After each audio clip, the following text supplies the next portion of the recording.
O dia 6 de abril de 1992 amanhecia como qualquer outro na pequena cidade litorânea de Guaratuba, no Paraná. Uma segunda-feira comum, silenciosa, com o vento frio vindo do mar e a vida rural se misturando com o movimento modesto das ruas. Nada naquele começo de manhã sugeria que aquele seria o início de um dos casos criminais mais complexos, dolorosos e controversos da história brasileira.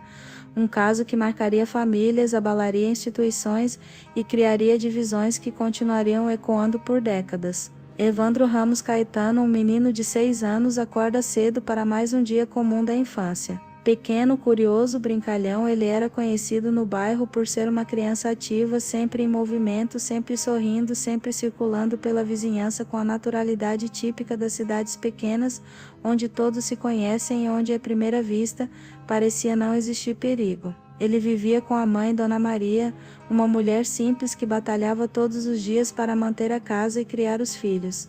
A rotina era sempre parecida: acordar, arrumar, brincar um pouco, caminhar pelas redondezas. Era essa normalidade que tornava Guaratuba um lugar onde ninguém imaginava que algo terrível pudesse acontecer. Naquele dia, Evandro sai de casa como fazia tantas outras vezes. A mãe estava ocupada, a manhã seguia tranquila e nenhuma sensação especial pairava no ar. Não houve grito, não houve correria, não houve alarde. Evandro simplesmente não voltou. E é sempre assim que grandes tragédias começam, com o silêncio. As primeiras horas são de dúvida, não de desespero. As pessoas em Guaratuba estavam acostumadas com crianças brincando na rua, visitando casas de vizinhos, passando na mercearia da esquina e indo até o campo de futebol improvisado. Para a família faz sentido imaginar que ele poderia ter ficado na casa de algum amigo, ou se distraído com algum jogo ou simplesmente perdido a noção do horário. Mas conforme o sol vai se escondendo e a noite começa a tomar conta dos corredores estreitos da cidade, o incômodo se transforma em inquietação. A inquietação vira preocupação verdadeira. E a preocupação inevitavelmente evolui para desespero. Quando a noite cai, a cidade inteira já sabe que Evandro não voltou para casa. A mãe começa a procurar de porta em porta, chamando o nome do filho com a voz embargada, e cada "você viu o Evandro" que ela repete abre um pouco mais o vazio que toma conta do coração dela. Vizinhos se mobilizam. Lanternas são distribuídas. Pequenos grupos se formam para procurar em ruas, terrenos baldios, trilhas, praias, becos, galpões e qualquer espaço onde uma criança pudesse estar. A polícia é acionada, mas a estrutura da cidade é limitada e não há nenhum indício concreto, nenhuma pista, nenhum rastro. Evandro parecia ter desaparecido no ar. As primeiras horas transformam-se na primeira madrugada. E qualquer pessoa que conhece casos de desaparecimento infantil sabe que essa é a janela mais cruel, mais angustiante, mais decisiva e mais incerta. A família não dorme. Os vizinhos não dormem. A polícia não dorme. Há uma movimentação intensa, desesperada, mas totalmente às cegas. Alguns acreditam que ele possa ter se perdido perto da praia. Outros imaginam que poderia ter ido muito além da área onde costumava brincar. Outros ainda tentam manter esperança, dizendo que ele deve estar em algum lugar seguro, sem perceber que o relógio corria contra todos. No segundo dia, a cidade não fala de outra coisa. As rádios locais anunciam o desaparecimento. A escola mobiliza alunos e professores. O número de voluntários aumenta. E no centro desse movimento a mãe de Evandro se perde entre culpa, medo e exaustão, sentimentos que só quem já passou por isso consegue compreender. Cada minuto parece uma eternidade. Cada ausência de notícia parece confirmar o pior. E a esperança começa a se tornar um exercício de resistência emocional. A polícia tenta seguir os protocolos possíveis para a época. Entrevistam moradores, tentam reconstruir os passos do menino, anotam relatos, examinam áreas abertas, pedem ajuda externa. Mas Guaratuba não é uma cidade grande e isso torna tudo mais perturbador. Se ele estivesse em algum canto conhecido, já teria sido encontrado. Se tivesse ido até alguma casa de amigo, alguém já teria informado. Se tivesse se machucado e precisado de ajuda, alguém já teria ouvido. O silêncio nesse contexto é o maior inimigo. Alguns moradores começam a sugerir hipóteses mais sombrias, mas ninguém quer verbalizar isso. Existe um tabu em torno do desaparecimento infantil que faz as pessoas hesitarem em falar sobre possibilidades violentas, ainda mais nas primeiras horas. Mas à medida que o tempo avança, que os dias passam, que a cidade inteira vasculha cada canto possível sem encontrar absolutamente nada, a hipótese de uma simples perda vai desaparecendo e dá lugar a um medo profundo e paralisante. No terceiro dia, o clima emocional muda completamente.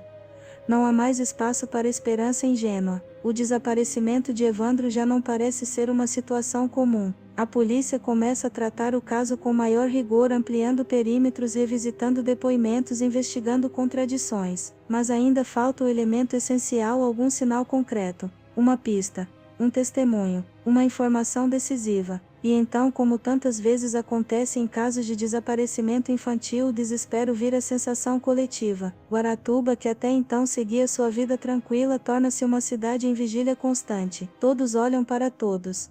Todos desconfiam de tudo. Todos se perguntam quem seria capaz, mesmo sem admitir isso abertamente. A comunidade se une, mas também se fere no processo. E enquanto essa busca intensa acontece por toda a cidade, longe dali, sem que ninguém soubesse, algo já havia acontecido com Evandro, algo que nenhuma mãe, nenhuma família, nenhuma cidade jamais estaria preparada para enfrentar. Mas naquele momento, naquele terceiro dia, o que existia era apenas ausência. Ausência de respostas. Ausência de rastros. Ausência de rastros. Ausência de Evandro. E essa ausência seria o gatilho que colocaria em movimento uma das investigações mais confusas, controversas e dolorosas da história do país, levando a confissões improváveis, teorias perturbadoras, disputas políticas, erros graves, suspeitas de tortura, julgamentos intermináveis e um caso que mesmo décadas depois ainda desperta debate, revolta, dúvida e cicatrizes profundas no imaginário brasileiro. Era apenas o início. Nos dias que seguiram o desaparecimento de Evandro, Guaratuba deixou de ser apenas uma cidade pequena e pacata à beira do mar. Ela se transformou em um organismo vivo, inquieto, pulsante, tomado por uma mistura de medo, solidariedade, ansiedade e silêncio, um silêncio pesado, desconfortável, daqueles que antecedem tragédias. A cada manhã que surgia sem notícias, o clima emocional piorava. Era como se algo sombrio estivesse crescendo sob a superfície daquela comunidade, algo que todos sentiam, mas ninguém sabia nomear. A família de Evandro, especialmente a mãe, já não vivia, sobrevivia. A cada novo dia de buscas frustradas, o rosto dela se transformava pouco a pouco. No início, esperança. Depois, preocupação cheia de lágrimas, em seguida, exaustão. Por fim, aquele olhar que já não procura respostas, mas tenta apenas aguentar o peso do que pode estar por vir. Pessoas que nunca haviam falado com ela antes se aproximavam para oferecer ajuda. Abraços, comida, palavras que raramente confortavam, mas que tentavam preencher um vazio impossível de preencher. Os vizinhos que antes viviam suas rotinas simples agora organizavam pequenas patrulhas improvisadas. Homens que trabalhavam no porto deixavam seus turnos para vasculhar terrenos baldios. Mulheres que normalmente cuidavam das casas se juntavam em grupos para buscar informações, conversar com comerciantes, revisar caminhos e repassar rumores. Crianças eram proibidas de brincar na rua. Janelas permaneciam fechadas, portões trancados. Guaratuba, acostumada a ser um lugar onde todos se conheciam, começou a sentir pela primeira vez um medo que antes parecia exclusivo das grandes cidades. A polícia, pressionada pela comunidade e pela família, intensificava a busca. Voluntários caminhavam pelas trilhas que cercavam a cidade, examinavam regiões de mata, vasculhavam galpões abandonados, terrenos escuros, áreas próximas ao rio. Alguns pescadores remavam até áreas mais afastadas, acreditando que poderiam encontrar algum sinal. E cada vez que alguém voltava sem respostas, a frustração tomava conta do grupo inteiro. Mas o que mais abalava a comunidade não era a ausência de respostas, era a ausência total de pistas. Nada, absolutamente nada. Nenhuma peça de roupa encontrada, nenhuma testemunha que tivesse visto algo suspeito. Nenhum objeto deixado para trás, nenhum som, nenhuma movimentação estranha. Era como se Evandro tivesse sido retirado da cidade sem deixar sequer um rastro mínimo. Isso criava uma sensação de impotência profunda, como se todos estivessem tentando resolver um quebra-cabeça sem ter sequer a primeira peça. Com o passar dos dias surgiram boatos. Como acontece em toda cidade pequena diante de uma tragédia, as hipóteses começaram a circular em sussurros, especulações, suposições que iam ganhando forma conforme passavam de pessoa para pessoa. Alguns falavam em rapto, outros diziam que poderia ter sido algo acidental, seguido de desespero e ocultação. Outros ainda vislumbravam teorias mais sombrias, comentando sobre figuras influentes que supostamente tinham comportamentos estranhos ou possuíam conexões misteriosas. Ninguém dizia isso em voz alta, mas todos escutavam. A família de Evandro, porém, vivia em uma realidade diferente da especulação. Eles estavam presos em um ciclo interminável de culpa, medo e esperança torturada.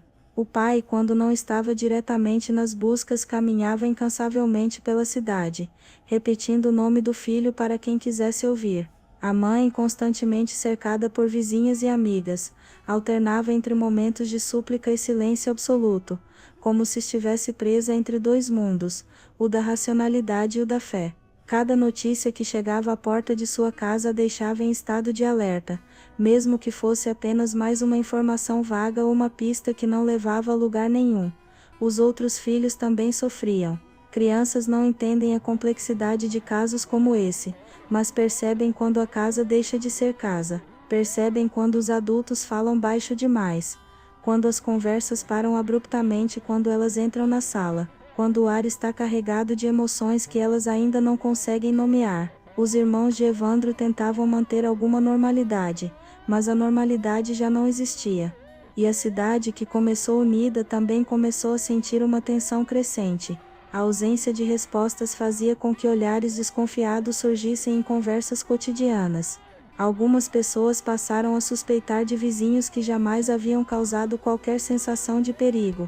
Em toda calamidade emocional sempre há espaço para conjectura. E Guaratuba naquele momento vibrava em um estado de alerta quase paranoico. A prefeitura colaborava reforçando buscas. A rádio local fazia boletins a cada poucas horas chamando voluntários e pedindo que quem soubesse de algo procurasse a polícia. Cartazes improvisados surgiam em postes, muros e portões. O nome de Evandro se espalhou como um grito inaudível que atravessava cada rua da cidade. E então, no quinto dia, a atmosfera começou a mudar de forma ainda mais pesada, não por causa de uma pista concreta, mas porque a própria lógica do desaparecimento deixava de se sustentar. Era impossível que uma criança tão pequena sobrevivesse tanto tempo sozinha caso estivesse perdida. E se não estivesse perdida, alguém sabia de algo. Alguém estava escondendo algo. Alguém em algum lugar tinha informações que poderiam mudar tudo. A expectativa antes de esperança se transformou em medo puro. A polícia, pressionada de todos os lados, começou a abrir espaço para hipóteses mais sombrias. A investigação deixou de ter tom de busca por uma criança viva e passou a assumir a aura de uma investigação criminal real, perigosa e urgente. O desaparecimento de Evandro já não era apenas um acontecimento isolado.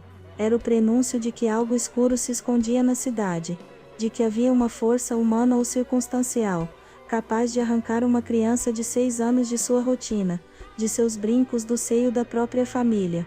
E enquanto a cidade inteira se consumia na busca desesperada, o destino de Evandro já estava selado. O mal que o tirou de casa já estava em movimento, invisível, silencioso, devastador, mas ninguém ali, nem mesmo a polícia, imaginava que esse desaparecimento levaria Guaratuba e o Brasil a enfrentar teorias perturbadoras de ritualismo, confissões contestadas, investigações confusas, erros judiciais, suspeitas de tortura e um julgamento que dividiria o país por décadas. A tragédia ainda estava apenas no início. A manhã de 11 de abril de 1992 começou com um peso diferente em Guaratuba. Era o 6º dia desde o desaparecimento de Evandro e já não havia mais como sustentar esperança concreta. A cidade, que nas primeiras horas parecia vibrar com solidariedade, agora caminhava em silêncio, como se todos soubessem que algo terrível estava prestes a emergir. Às vezes a verdade se anuncia antes de acontecer, no ar, no olhar das pessoas, nas palavras que ninguém consegue dizer. Foi nesse ambiente tenso, sufocante, que a notícia começou a circular de maneira fragmentada, como se tivesse medo de ser pronunciada em voz alta. Haviam encontrado um corpo. No começo, ninguém queria acreditar. Alguns diziam que era um boato, outros afirmavam que era impossível. Mas conforme mais pessoas repetiam a informação, a cidade começou a parar, como se o tempo tivesse sido arrancado de forma brusca. O corpo havia sido encontrado em um matagal, numa área relativamente afastada, mas ainda dentro da lógica de busca da cidade. Um local de difícil acesso, fechado por vegetação densa, onde poucos se aventuravam. Era um ponto que grupos voluntários já tinham passado superficialmente, mas que agora estava tomado por policiais, funcionários da prefeitura e moradores que, apesar do medo, insistiam em acompanhar, talvez porque no fundo precisavam ver com os próprios olhos. O cheiro forte denunciava que aquilo havia acontecido dias antes. O estado do corpo era terrível, e qualquer pessoa que visse não conseguia evitar a sensação de pânico imediato. De acordo com relatos da época, a cena era brutal. Era um corpo infantil, parcialmente desfigurado, com sinais evidentes de violência. A roupa estava ausente ou destruída. Marcas profundas indicavam que aquilo não havia sido um acidente, uma queda, um ataque de animal. Era algo deliberado, humano, intencional. A crueldade estampada ali não deixava margem para interpretação. Mas o pior ainda estava por vir. A pergunta inevitável pairava sobre todos. Era Evandro? A família foi avisada com cautela. Ninguém queria que a mãe, Dona Maria, fosse até o local. O trauma de ver o corpo poderia deixá-la em um estado irreversível.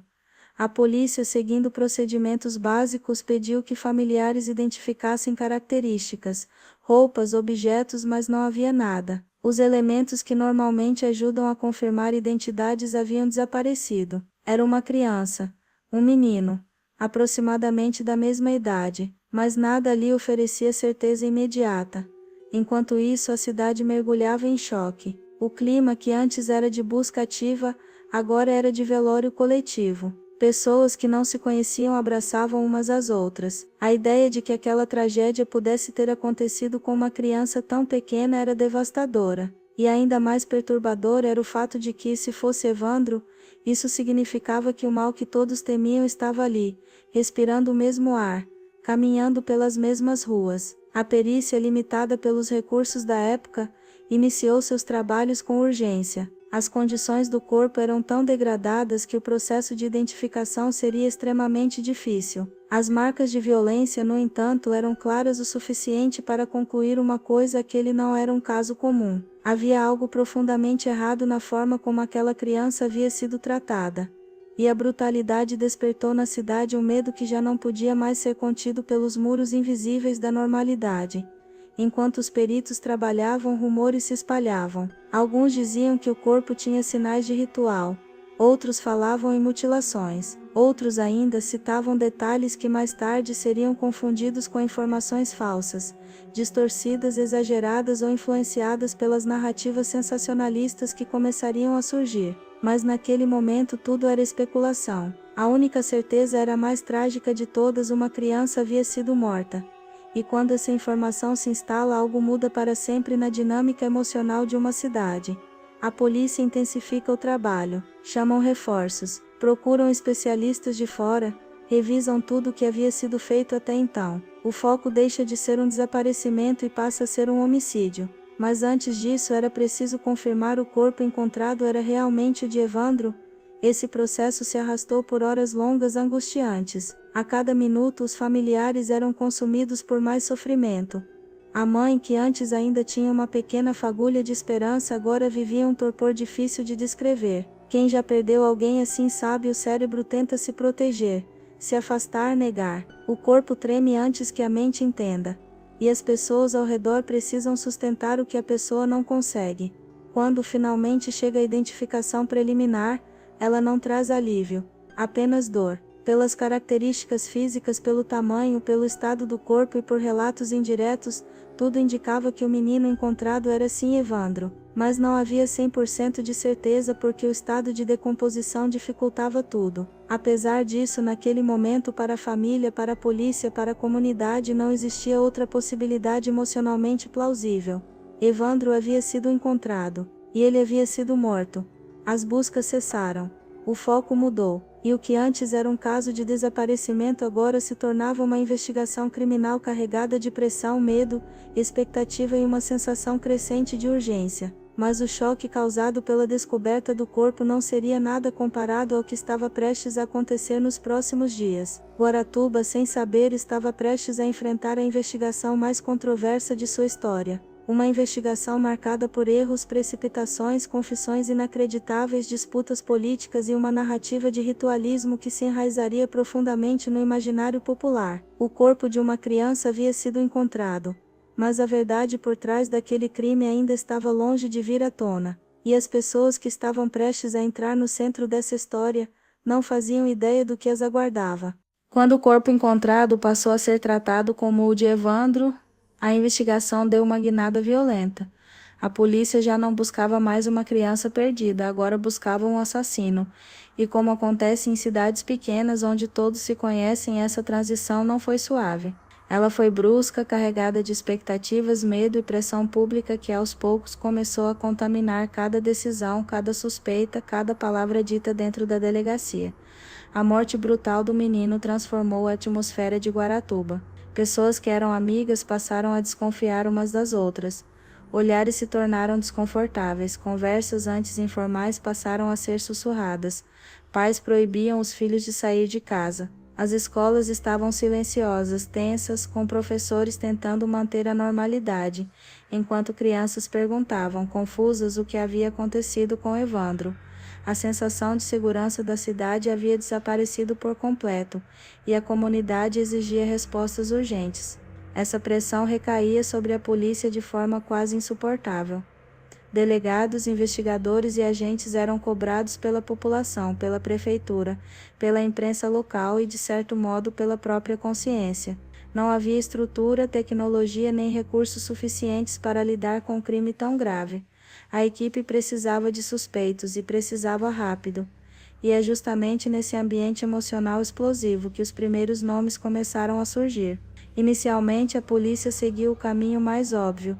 Pessoas conhecidas do bairro, figuras controversas, moradores com comportamentos considerados estranhos ou com algum histórico que pudesse, minimamente, ser interpretado como suspeito. A cidade, naturalmente inquieta, ajudava a ampliar essas listas com boatos, relatos vagos, histórias antigas. Tudo parecia uma pista possível, mesmo que não houvesse lógica. Mas nenhuma dessas linhas iniciais se sustentava. Eram peças desconexas de um quebra-cabeça que ainda estava sendo inventado enquanto era montado. Foi então que algo novo começou a surgir. Um rumor que carregava um tipo de peso diferente. Um nome, uma família influente, um suposto envolvimento com rituais. Não se sabe ao certo em que momento essa narrativa começou a ganhar contornos mais nítidos, mas como muitos fenômenos sociais em situações de medo coletivo, ela cresceu rápido. Comentários espalhados de que pessoas ricas e poderosas da cidade poderiam estar envolvidas começaram a circular. Insinuações de encontros secretos, práticas religiosas alternativas, símbolos mal interpretados. Tudo isso começou a se mesclar com o desespero pela falta de respostas. E quando boatos ganham força num ambiente vulnerável, eles deixam de ser boatos e passam a ser possibilidades. A polícia, pressionada, decide investigar essa direção. Pessoas próximas à família Abag são chamadas para prestar esclarecimentos. Nada até então indicava envolvimento concreto, mas a pressão externa era tão grande que qualquer rastro, qualquer coincidência, qualquer silêncio interpretado como hesitação parecia suficiente para justificar mais interrogatórios. É nesse ponto que a investigação passa por uma inflexão perigosa. O foco começa a se desviar do método, e passa a se apoiar na necessidade emocional de apresentar respostas.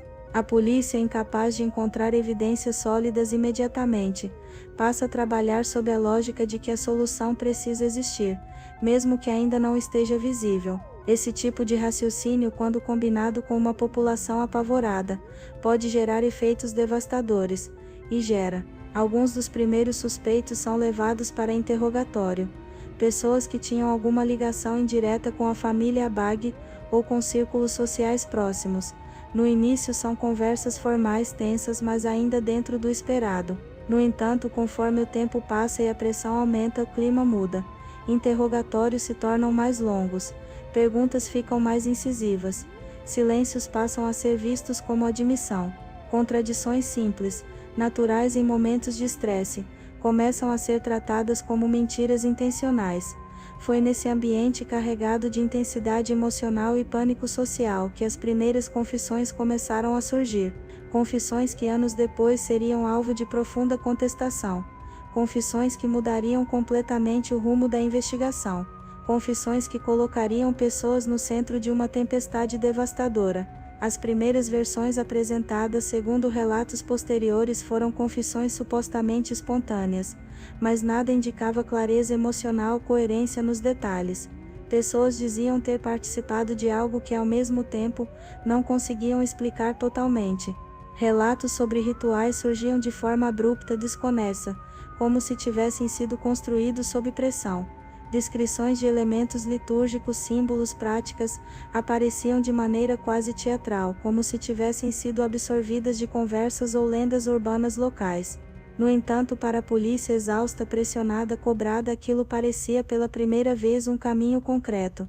E esse caminho, mesmo que frágil, mesmo que cheio de falhas, começou a se fortalecer porque atendia à necessidade emocional da cidade de transformar o desconhecido em algo explicável. O terror sem rosto precisava ganhar um rosto. E ganhou. Quando os nomes começaram a ser divulgados, a cidade entrou em êxtase. Pessoas que antes eram vistas como respeitáveis agora eram apontadas como parte de algo sombrio. Famílias antes admiradas passaram a ser evitadas, hostilizadas, julgadas.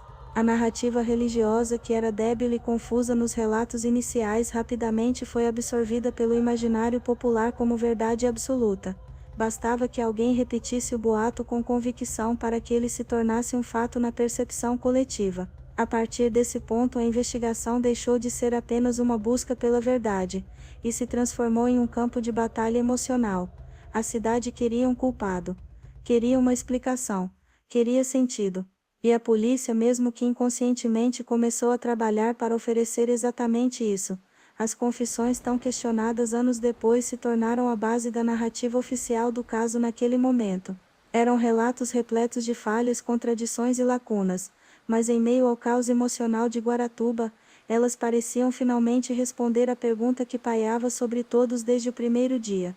Quem fez isso com Evandro? Só que a resposta que a cidade acreditou ter encontrado não era simples, não era sólida, não era segura. E principalmente não era definitiva.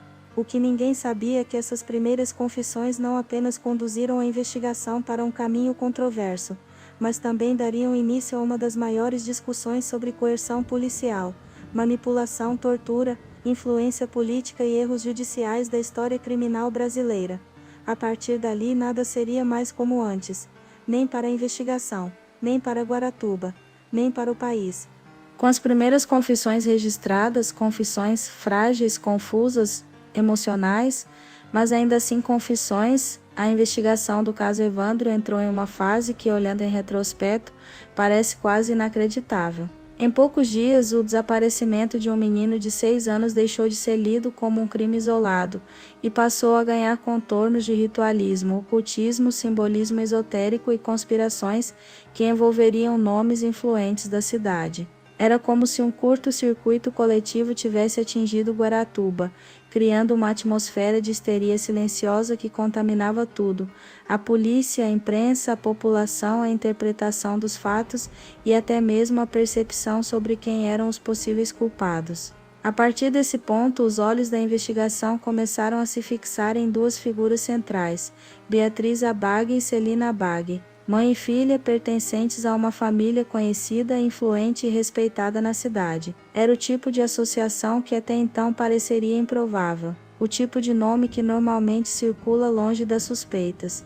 Mas em um ambiente emocionalmente inflamado e pressionado por respostas rápidas, a improbabilidade se transformou pouco a pouco em narrativa. A ideia de ritualismo, que surgiu inicialmente em comentários desconexos, rumores soltos e interpretações precipitadas, começou a ganhar força por causa de fragmentos das confissões, fragmentos da especulação pública, fragmentos de medo.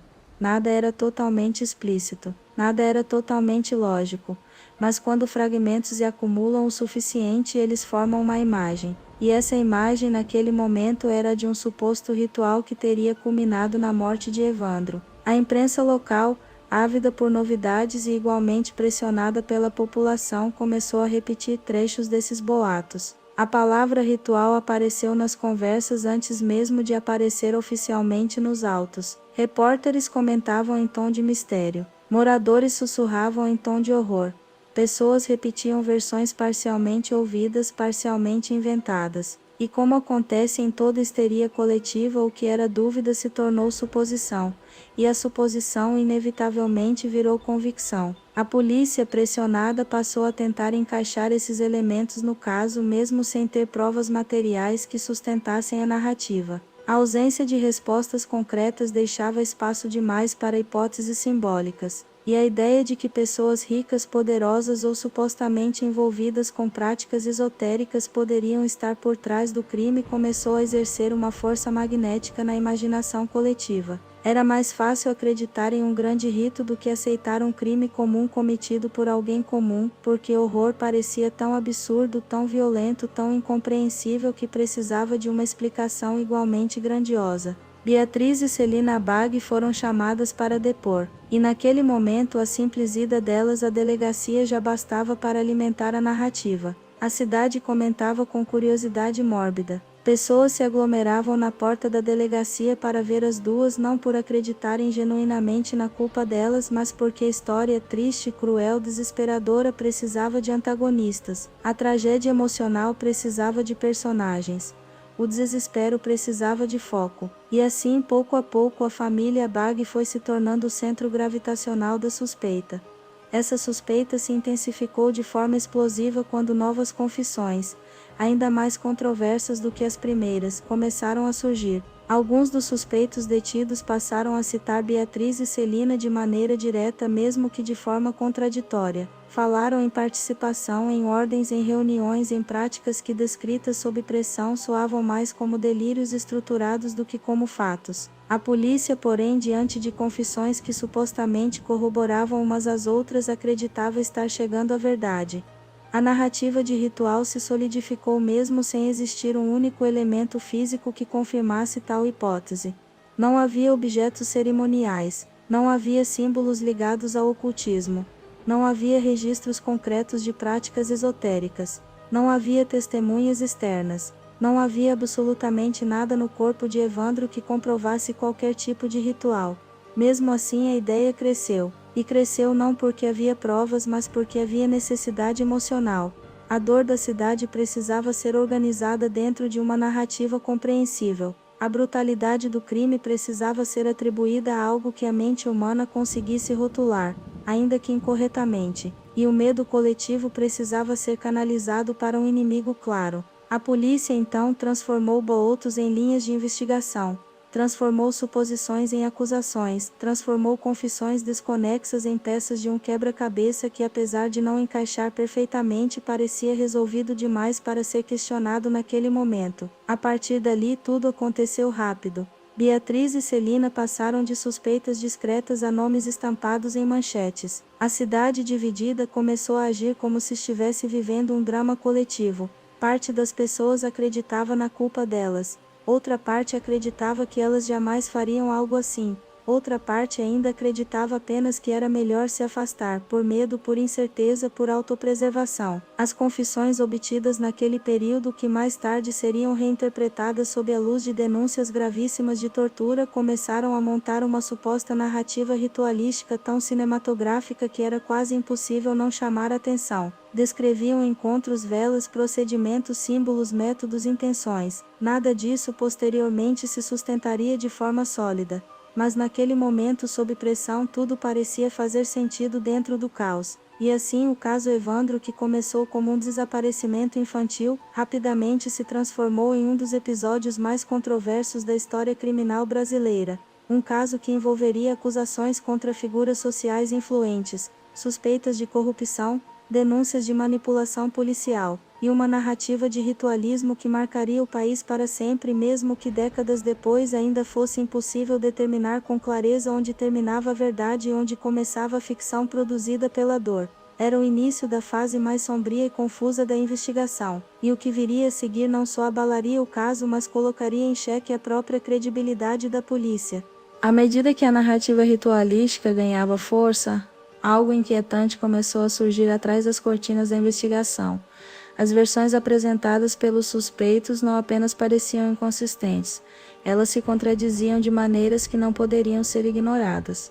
Datas que não batiam, horários impossíveis, inscrições incompatíveis entre si, detalhes que mudavam de depoimento para depoimento. Era como se cada confissão nascesse de um universo diferente, como se cada pessoa estivesse descrevendo um crime que não acontecera exatamente da mesma maneira para nenhum deles. Mas apesar disso, a polícia tratava essas contradições não como sinais de falha, mas como obstáculos a serem ajustados. E enquanto isso, duas coisas aconteciam simultaneamente: a pressão pública continuava crescendo e internamente a investigação começava a pender para caminhos cada vez mais obscuros. Foi nesse ambiente que surgiram as primeiras denúncias silenciosas no começo, quase sussurradas, de que alguns dos suspeitos teriam sido coagidos a confessar. Não eram denúncias formais ainda, mas rumores que escapavam nas conversas de corredor, no olhar tenso de parentes, nas reações emocionais dos detidos ao retornarem para as celas. Havia algo errado na forma como aqueles depoimentos estavam sendo obtidos. Algo que parecia duro demais, rápido demais, forçado demais. Conforme os dias passavam, os repeti, gritos vindos de salas fechadas, barulhos que não combinavam com interrogatórios comuns, tempo excessivo de detenção sem acesso a advogados, sinais de cansaço extremo nos rostos dos suspeitos, frases desconexas que pareciam ensaiadas ou ditas sob estresse. E de repente as confissões, antes celebradas como avanços, começaram a soar como peças frágeis de um teatro improvisado. A família Abag, especialmente Celina e Beatriz, afirmava que tudo aquilo era impossível, que não haviam participado de nada, que as acusações eram absurdas, que os relatos eram invenções. Mas naquele momento qualquer negativa soava menos convincente do que as confissões já dadas. A opinião pública, alimentada por manchetes e pela atmosfera emocional insuportável que dominava Guaratuba, já tinha escolhido um lado. E esse lado não deixava muito espaço para dúvidas. Só que dentro da delegacia, quando as portas se fechavam e as luzes diminuíam, a realidade era outra. Alguns dos suspeitos começaram a apresentar sinais físicos de agressão. Domingos, marcas, hematomas, e quando questionados, muitos pareciam incapazes de dar respostas claras. Algumas famílias afirmavam que seus parentes estavam sendo espancados, ameaçados, torturados. E à medida que esses relatos ganhavam força, a investigação antes celebrada passou a ser vista com desconfiança crescente. Mas a polícia negava. Negava tudo. Dizia que os ferimentos eram resultado de resistência à prisão, que os suspeitos estavam tentando manipular a narrativa, que não havia tortura alguma, mas ao mesmo tempo, negava visitas, negava advogados, negava informações. E esse silêncio crescente começou a gritar mais alto que as próprias confissões. Conforme os dias avançavam, ficou claro que as versões apresentadas pelos suspeitos não apenas divergiam, elas eram incompatíveis. Uma pessoa dizia que o suposto ritual havia acontecido em um local, outra dizia que havia sido em outro. Uma dizia que havia participado ativamente, outra dizia que havia apenas assistido. Uma descrevia detalhes de objetos e símbolos, outra afirmava que esses objetos nem existiam. Uma falava em velas, outra falava em roupas brancas. Outra ainda dizia que não tinha visto absolutamente nada. Era um labirinto de contradições. E cada contradição era tratada não como um problema, mas como algo a ser resolvido pelas próprias autoridades. A partir desse ponto, a investigação começou a se dividir internamente. Alguns policiais acreditavam que havia realmente algo ritualístico e maligno por trás do crime. Outros começavam a desconfiar de que talvez tudo aquilo estivesse se tornando maior do que a realidade. Outros ainda percebiam que a pressão política, especialmente envolvendo figuras influentes da cidade, estava contaminando toda a lógica do processo. E então algo decisivo aconteceu. Alguns dos suspeitos, em momentos de desespero profundo, começaram a recuar, começaram a negar o que haviam confessado, começaram a afirmar que as versões anteriores haviam sido forçadas, que não tinham dito aquilo por vontade própria, que haviam inventado porque não suportavam mais o que estavam vivendo, que estavam sendo pressionados psicologicamente e fisicamente. Essas denúncias, porém, não encontraram eco imediato. A essa altura, A narrativa já havia sido absorvida pela população, pela imprensa e pelas autoridades. A ideia de um ritual macabro já fazia parte do imaginário da cidade, e qualquer tentativa de reverter isso parecia insignificante diante do tamanho da tragédia emocional que Guaratuba enfrentava. A investigação estava se transformando em uma caixa de ecos, onde cada resposta já vinha contaminada pela expectativa da resposta anterior, e só quem estava dentro da sala de interrogatório conseguia perceber o quanto aquela construção estava se afastando da realidade. Nesse ponto, a defesa das acusadas começou a agir com mais força. Advogados passaram a questionar o processo, a exigir registros, a denunciar abusos, e quando finalmente conseguiram acesso a alguns dos detidos, encontraram pessoas em estado físico e psicológico degradado, pessoas que mal conseguiam articular frases completas, pessoas que não lembravam exatamente o que haviam dito, pessoas que estavam confusas demais para sustentar qualquer narrativa consistente. E foi assim, nesse ambiente de contradições crescentes e denúncias cada vez mais graves, que o caso Evandro entrou na fase mais sombria de sua investigação. Uma fase em que já não era possível saber onde terminava a verdade e onde começava a ficção criada pela dor, pelo medo, pela pressão e pelo pânico moral. O colapso das versões não significava que a polícia tinha encontrado a verdade. Significava que a verdade estava cada vez mais distante. E diante disso, a investigação não apenas se fragmentou, ela se partiu em dois caminhos: o caminho oficial, sustentado pela narrativa das confissões, e o caminho subterrâneo, sustentado pelas dúvidas, pelos relatos de tortura e pela crescente consciência de que algo profundamente errado estava acontecendo nos bastidores desse caso. Era o prelúdio do caos que explodiria no tribunal, e o Brasil inteiro, anos depois, ainda tentaria entender o que era fato, e o que tinha sido criado no fogo da pressão. O julgamento do caso Evandro não começou no tribunal. Ele começou muito antes, nas ruas de Guaratuba, nos corredores da delegacia, nos boatos que cresceram como tempestades, nos jornais que repetiam, dia após dia, narrativas de ritualismo, confissões contraditórias, suspeitas contra a família Abag e comentários carregados de medo e indignação. Quando finalmente chegaria ao plenário, o caso já não era apenas um processo criminal, era um fenômeno social, um trauma coletivo, um campo de batalha moral onde cada pessoa acreditava ter a verdade, mesmo que as provas estivessem longe de qualquer consenso. Quando o dia do julgamento chegou, a cidade inteira parecia suspensa no ar. Guaratuba nunca tinha visto tamanha movimentação. Carros de imprensa, micro-ônibus trazendo curiosos, repórteres de todo o Paraná, do Sul e até de outros estados. As pessoas se amontoavam na entrada, disputando espaço, querendo ouvir, querendo ver, querendo entender ou apenas querendo confirmar aquilo que já haviam decidido acreditar. Era como se todos estivessem prestes a testemunhar não apenas um julgamento, mas o desfecho de uma novela sombria que tomara conta de suas vidas. Dentro do tribunal, o clima era igualmente tenso. Cada cadeira parecia carregada de expectativa. De um lado, familiares esperando justiça, acreditando que finalmente veriam respostas sobre o que aconteceu com Evandro. Do outro, familiares dos acusados temendo que decisões precipitadas, baseadas mais em imaginário do que em evidências, destruíssem vidas inocentes. No centro, o Ministério Público, a defesa, os juízes e uma sociedade inteira que em silêncio depositava sobre aquelas horas e aqueles argumentos a necessidade quase visceral de explicação. Beatriz e Celina Abag entraram no tribunal sob olhares cortantes, pesados, quase violentos. Muitas pessoas não acreditavam que elas poderiam ser inocentes, não por provas concretas, mas porque a narrativa construída desde o início tinha sido forte demais, emocional demais, simbólica demais. Ritualismo tem um poder psicológico enorme. Ele assusta, fascina, desorienta. E quando a ideia se espalha antes das evidências, se torna quase impossível de eliminar. O Ministério Público começou apresentando a versão oficial, as confissões, os trechos que supostamente se confirmavam uns aos outros, as histórias de rituais e os depoimentos que mencionavam a família Abag. O promotor falava com convicção, com intensidade, reforçando a linha narrativa que a cidade inteira já conhecia. Havia um tom quase religioso na forma como alguns trechos eram narrados, como se apresentar aqueles relatos de forma dramática fosse suficiente para amarrar todas as pontas soltas da investigação.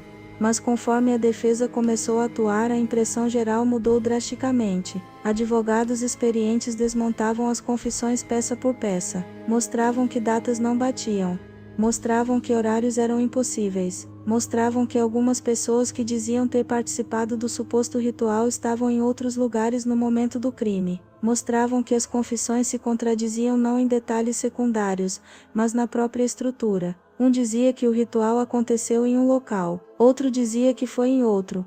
Um afirmava que Evandro foi morto de determinada forma, outro descrevia algo completamente diferente. Havia versões que juntas não poderiam coexistir.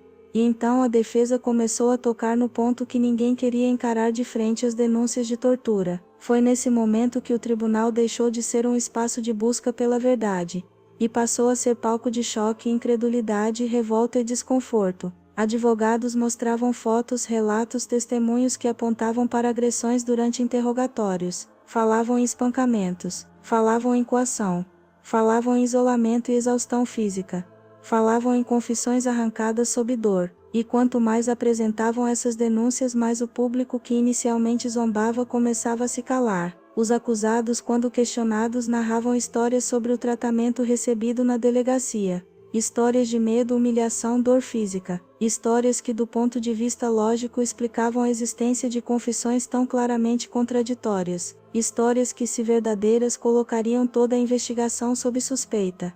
Mas a verdade estava soterrada sob camadas e camadas de narrativas conflitantes. E o tribunal não era um local construído para iluminar mistérios.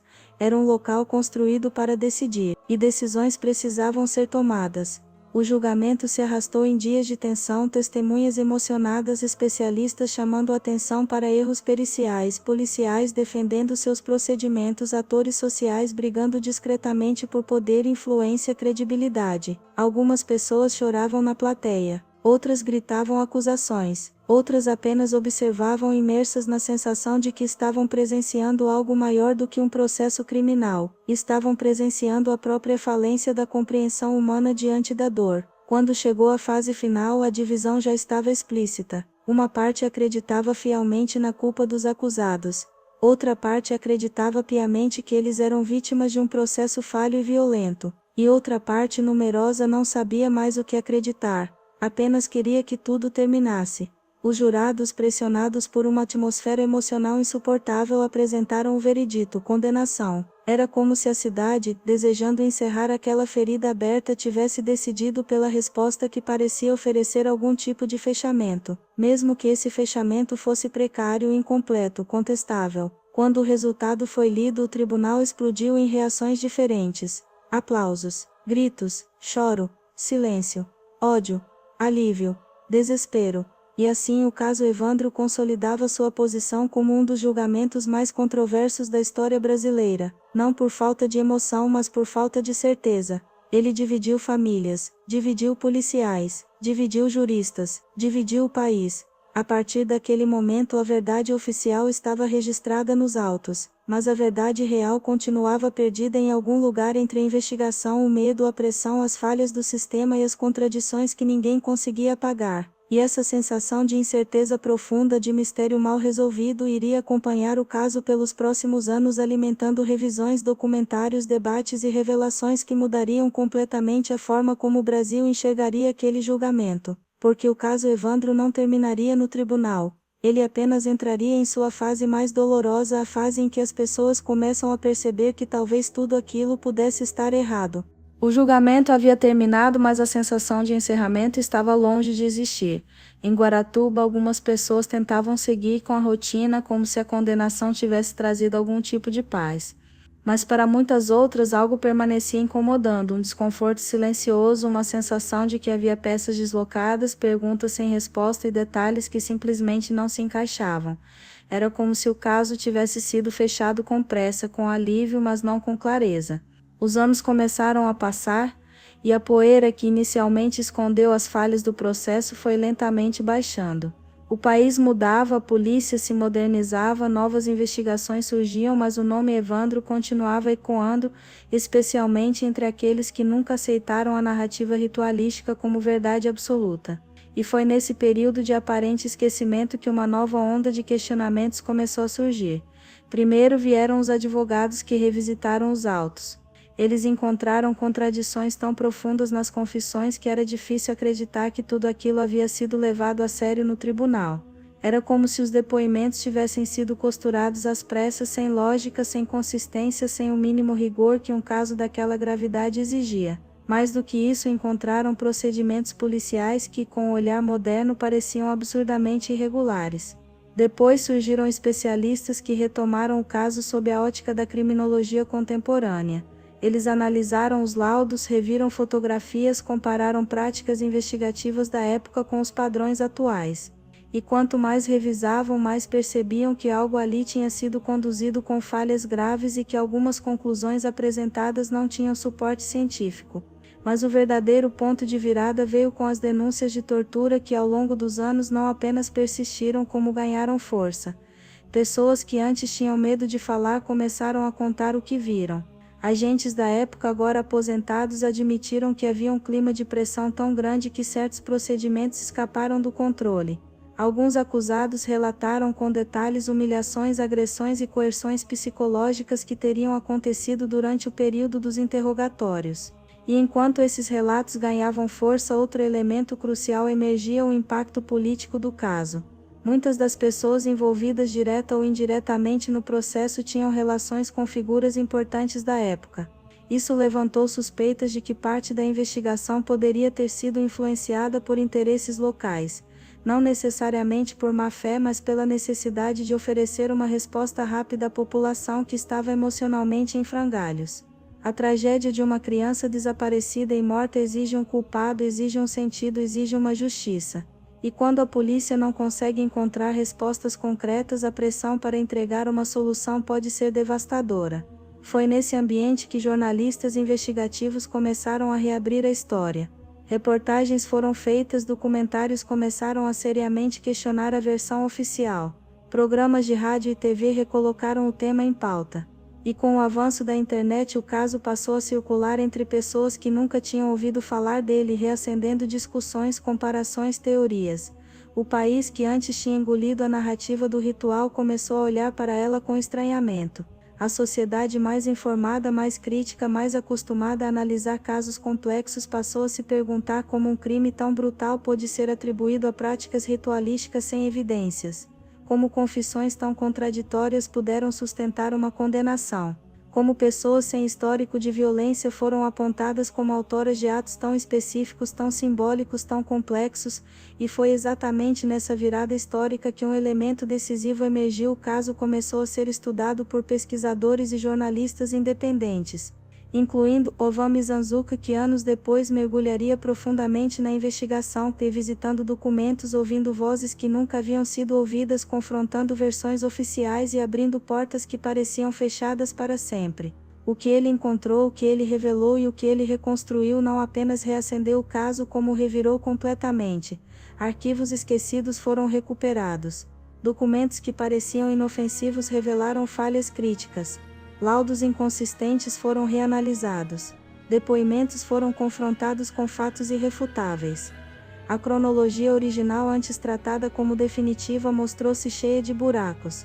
E a narrativa do ritual, antes vendida como verdade incontestável, passou a ser vista como um produto do pânico moral, uma projeção coletiva do medo, e não uma conclusão baseada em evidências reais. Os acusados, agora mais velhos, passaram a contar suas histórias com mais liberdade, algumas vezes quebrando décadas de silêncio. Eles relatavam com lágrimas e dor o que consideravam ter sido uma das maiores injustiças de suas vidas. Diziam que haviam confessado para parar a tortura, que inventaram detalhes porque não aguentavam mais apanhar, que estavam tão desesperados que aceitariam qualquer narrativa que os agentes exigissem. E enquanto essas revelações vinham à tona, uma pergunta que deveria ter sido feita no início reaparecia: e se tudo aquilo tivesse sido um erro? E se o verdadeiro culpado nunca tivesse sido encontrado? E se o corpo nem sequer fosse de Evandro? E se as confissões fossem apenas delírios provocados por dor e medo? E se o ritual nunca tivesse acontecido? E se a verdade estivesse enterrada sob a narrativa mais confortável, não a mais correta? Essas perguntas eram incômodas demais para serem ignoradas. O país que por anos acreditou ter encerrado aquele capítulo agora se via diante da possibilidade de que a história havia sido escrita de forma equivocada, e que isso havia custado décadas de vida de pessoas que talvez fossem inocentes. Era o tipo de revelação que não apenas muda um caso, muda a história criminal de um país inteiro. Mas para entender o peso total dessas revisões era preciso enfrentar a camada mais dolorosa, o impacto emocional e histórico que esse caso deixou tanto em Guaratuba quanto na memória coletiva brasileira. E esse é o tema da próxima parte. Quando se olha para o caso Evandro hoje, tantos anos depois, é impossível enxergá-lo apenas como um crime. O desaparecimento e a morte de um menino de 6 anos em uma cidade pequena do litoral paranaense se tornaram, com o tempo, um ponto de ruptura na memória brasileira. Não apenas por sua brutalidade, mas porque tudo o que aconteceu ao redor dele, as investigações confusas, as confissões quebradas, as suspeitas de tortura, as influências políticas, o julgamento controverso e as revisões posteriores, transformou o caso em um espelho das falhas, vulnerabilidades e feridas profundas do sistema de justiça do país. Em Guaratuba, o impacto emocional foi imediato e devastador. A cidade nunca mais foi a mesma. Até hoje, moradores mais antigos contam que houve uma espécie de sombra coletiva que pairou sobre as famílias. Crianças não brincavam mais como antes. Portas passaram a ser trancadas. Olhares que antes eram amistosos tornaram-se desconfiados. Pessoas que pertenciam à mesma comunidade, que se conheciam desde sempre, passaram a se enxergar como possíveis ameaças. Quando o medo entra, ele não bate na porta, ele fica. E em Guaratuba ele ficou por anos.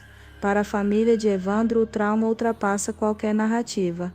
A dor de perder um filho já é insuportável por si só. Mas perder um filho sob circunstâncias tão violentas e depois ver a investigação se tornar um turbilhão de dúvidas, pressões, manipulações, acusações e contradições é algo que não pode ser medido. É uma ferida emocional que não cicatriza. Ela apenas se torna parte de quem a carrega. A mãe, Dona Maria, passou décadas revivendo aquela dor como cicatriz viva, sempre com mais perguntas do que respostas, sempre com a sensação de que nada, absolutamente nada, poderia dar conta da perda. Ao mesmo tempo, a família Bag também viveu um outro tipo de sofrimento, diferente mas igualmente profundo.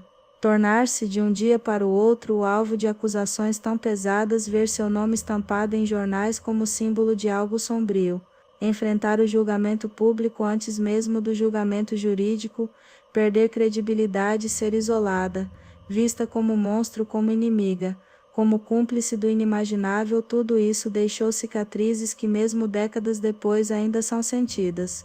Para quem acredita em sua inocência, os anos que passaram encarceradas ou acusadas representam um capítulo de injustiça tão brutal quanto a tragédia inicial, e é exatamente isso que torna o caso Evandro tão complexo. Não existe apenas uma dor, existem dores sobrepostas, dores paralelas, dores que em certos momentos colidem. A dor da mãe que perdeu o filho, a dor dos acusados que alegam terem sido torturados, a dor da comunidade que viu seu senso de segurança ruir, a dor de policiais que sob pressão tomaram decisões que hoje são questionadas, a dor de promotores que acreditaram estar fazendo justiça, a dor de investigadores que no calor do pânico social seguiram caminhos que talvez não fossem os corretos. O caso também revelou uma fissura estrutural no sistema de justiça brasileiro. Mostrou como uma investigação feita sob pressão emocional pode facilmente perder o equilíbrio. Mostrou como boatos podem se transformar em fatos, como confissões podem ser obtidas sem legitimidade, como o clamor popular pode influenciar autoridades, como figuras influentes podem ser vistas automaticamente como culpadas, ou ao contrário protegidas pelo próprio sistema. Mostrou como decisões precipitadas podem condenar pessoas por décadas, e como revisões posteriores podem alterar por completo aquilo que por anos foi considerado verdade absoluta. O impacto social foi tão profundo que, quando o caso voltou ao debate público décadas depois por meio de reportagens, investigações jornalísticas e documentários profundos, ele reacendeu feridas adormecidas. Pessoas que viveram o caso reviveram suas dores. Pessoas que nunca tinham ouvido falar dele ficaram chocadas com a quantidade de falhas, de contradições, de suspeitas de tortura. O país inteiro se viu discutindo novamente não apenas quem matou Evandro, mas como o sistema permitiu que tudo aquilo acontecesse. E talvez esse seja um dos pontos mais importantes dessa parte. O caso Evandro se tornou mais do que um crime. Ele se tornou um estudo de caso sobre a falibilidade humana, sobre como medo, pressão e pânico moral podem construir narrativas difíceis de desmontar, sobre como a busca desesperada por respostas quando não encontra fatos inventa sentidos, sobre como sistemas policiais e judiciários podem escorregar quando precisam lidar com algo que ultrapassa a lógica, que ultrapassa o método, que ultrapassa o que é compreensível. Mas o impacto histórico vai além disso. O caso influenciou uma geração inteira de profissionais da área criminal. Peritos, delegados, promotores, defensores públicos, psicólogos, criminólogos. Ele passou a ser estudado como exemplo de como um processo pode sair do controle, de como confissões obtidas sem garantia de integridade podem se tornar tragicamente persuasivas, de como a mídia, quando não encontra respostas claras, se apoia em narrativas simbólicas, de como o sensacionalismo pode contornar a verdade. E ao mesmo tempo ele mostrou a importância de revisões de investigações independentes, de documentários de jornalistas que se dedicam a refazer caminhos que o sistema abandonou. Mostrou o valor de olhar para trás e encarar os erros não para reviver a dor, mas para impedir que ela se repita. O caso Evandro é uma cicatriz aberta na história do país. Uma cicatriz que dói tanto para quem perdeu um filho quanto para quem perdeu sua liberdade. Uma cicatriz que expõe sem filtros as falhas estruturais de um sistema que deveria proteger a sociedade, mas que às vezes se perde nos seus próprios labirintos. Quando pensamos no impacto emocional, no impacto social, no impacto histórico, percebemos que essa não é apenas a história de um menino.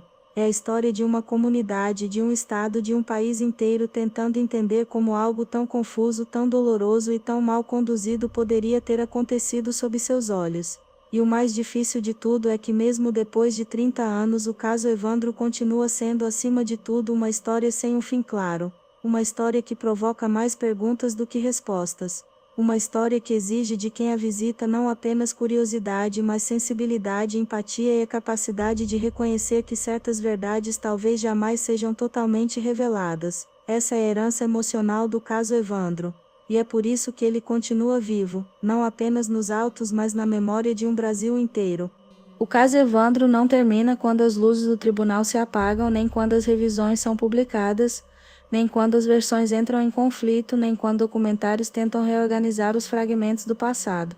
Ele não termina porque alguns crimes atravessam o tempo com uma força tão avassaladora que deixam de pertencer apenas às pessoas envolvidas e passam a fazer parte da própria memória do país. E o desaparecimento de um menino de 6 anos, seguido por uma investigação confusa, acusações conturbadas e décadas de incertezas, é exatamente esse tipo de história, uma história que nenhum de nós consegue fechar verdadeiramente. Quando olhamos para trás, para 1992, enxergamos uma cidade pequena tentando sobreviver ao impacto emocional de um crime inimaginável. Enxergamos uma família destruída por uma perda que nunca encontrará sentido. Enxergamos outras famílias marcadas por acusações, condenações, prisões e estigmas que talvez nunca deveriam ter existido. Enxergamos policiais tentando navegar um caos que os ultrapassava. Enxergamos uma população tomada pelo medo, pela raiva, pela necessidade desesperada de respostas. E enxergamos, acima de tudo,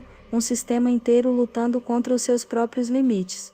O caso Evandro nos lembra que o ser humano, quando confrontado com o inexplicável, tenta encontrar explicações de qualquer maneira, mesmo que elas não estejam totalmente fundamentadas. Nos lembra que o medo é capaz de distorcer percepções, influenciar investigações e moldar narrativas. Nos lembra que a verdade, quando submetida à pressão do pânico social, pode ser engolida pelo ruído, pelo desespero, pelo desejo urgente de punir alguém, qualquer um, para que o sofrimento tenha um alvo. Mas também nos lembra da importância de revisitar o passado, da importância de reabrir feridas, não por crueldade mas por coragem, da importância de perguntar se o que entendemos como verdade foi construído com justiça ou com pressa, da importância de enxergar que por trás de um caso emblemático, existem vidas reais marcadas para sempre. O legado do caso Evandro não está apenas nas páginas dos autos, está na forma como ele transformou a percepção da justiça brasileira. Está nos questionamentos que ele trouxe para o debate público. Está nos documentários, nos livros, nas investigações independentes. Está na maneira como obrigou o país a encarar sua própria vulnerabilidade institucional. E está principalmente na lembrança de um menino cuja vida foi interrompida, deixando perguntas que talvez nunca tenham respostas definitivas. Evandro Ramos Caetano não deveria ser lembrado por versões conflitantes, por teorias, por confissões contestadas, por decisões polêmicas. Ele deveria ser lembrado como uma criança alegre e inteligente, cheia de vida que brincava pelas ruas de Guaratuba e que tinha uma existência inteira pela frente. Uma criança que merecia segurança, proteção, justiça, e que ainda hoje, décadas depois, carrega no nome um apelo por verdade. Se você chegou até o final deste episódio, muito obrigado por dedicar seu tempo, seu olhar e sua sensibilidade a essa história tão pesada, tão complexa e tão necessária. É preciso maturidade emocional para revisitar um caso como esse. E é justamente por isso que este canal existe, para tratar casos reais com profundidade, respeito, contexto e responsabilidade. E se você quer continuar acompanhando investigações completas, mistérios não resolvidos, reconstruções detalhadas e histórias que marcaram o Brasil e o mundo, eu te convido a se inscrever no canal e ativar as notificações. Aqui cada episódio é feito com compromisso, cuidado e honestidade. E você faz parte disso. Obrigado por assistir e por sentir essa história com a gente. Nos vemos no próximo Caso Criminal G.